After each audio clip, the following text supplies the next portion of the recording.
Welcome to On the Edge with JP Devine from Central Maine Sunday.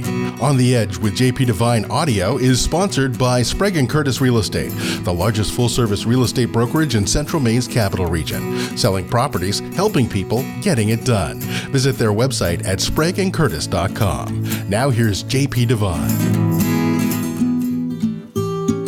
Then, it was August 9th. I have no personal on-site stories about what happened at 10050 Cielo Drive that hot August night in 1969. I rarely think about that night anymore, and it only came floating back after reading the Portland Press editorial page, editor Greg Krisik's August 4th column, Murders that Ended the 60s Still Haunt Us.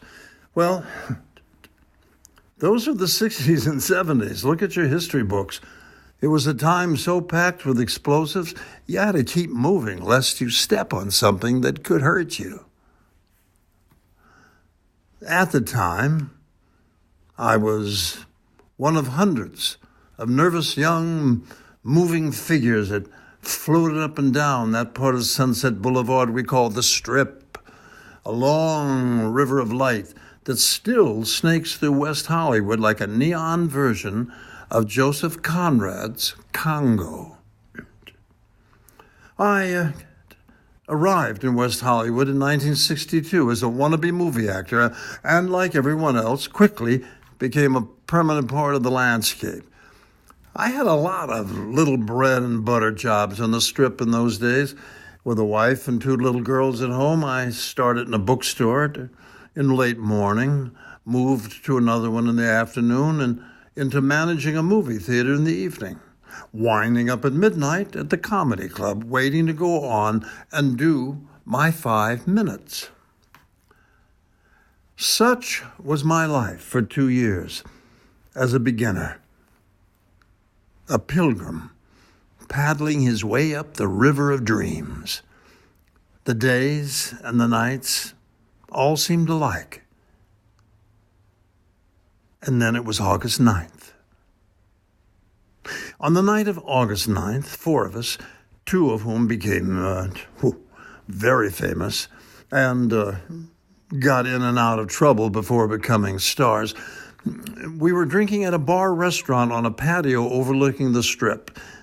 Well, they're both gone now, but their kids are still there, so I will forget how to spell their names. For the denizens of Dreamland, it was a night like any other. Until it wasn't. Because this was August 9th, the night Mr. Kasich told you about, the night of the infamous Manson murders. The tables were all booked. We were sitting in the bar section, watching the famous and the nearly famous come and go. Oh, there was the usual chatter and laughter, clinking glasses and smoke. You could do that then. Out of nowhere, a police cruiser screamed by. Well, nothing special on the Strip. No one even looked up. But then another roared by, and another, followed by an ambulance and a fire rescue truck. That got everyone's attention.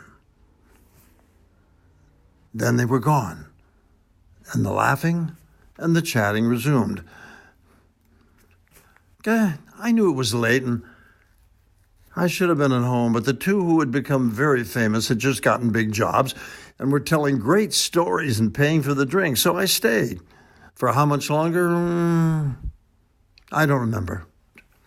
But then this tall fellow in a white linen jacket came in, looked around, and went to the 4 front tables and started talking without sitting down. One of the soon-to-be famous guys turned his chair around. He said something like, "Oh, Jesus, I know him. He's a reporter. Don't let him see me." Yeah, those words exactly. The reporter's friends got up quickly and rushed out. And whatever he said to them blew across the floor like the wind. While we watched, almost the entire place emptied. We learned later as the terrible nightmarish news about Sharon Tate, Jay Sebring, and their friends spread, that the rapid exodus we watched was happening all over Hollywood. Weeks later, my friend, who didn't want to be seen that night, met me at an audition, and he explained. Before the afternoon of August 10th, wild, crazy rumors had spread in the vast palm tree-dotted garden of the rich and famous that Manson's gang was larger than reported and that they were targeting celebrities at random. Quietly, a perfumed panic had spread as bodyguards were hired and hasty trips abroad were taken. True story. Well, the myriad stories of that dark night have changed from that day to this. Facts were disputed, rechecked, and trashed. Like Elizabeth, the Black Dahlia, Short, and Natalie Wood's mysterious end, Hollywood moved on. And the house on 10050 Cielo Drive has long ago been torn down. Still, Hollywood, while hiding teary eyes behind sunglasses, loves its lurid past. After all, this is Raymond Chandler country. Thanks for listening to On the Edge with JP Devine from Central Maine Sunday. On the Edge with JP Devine is sponsored by Sprague & Curtis Real Estate, the largest full-service real estate brokerage in Central Maine's capital region.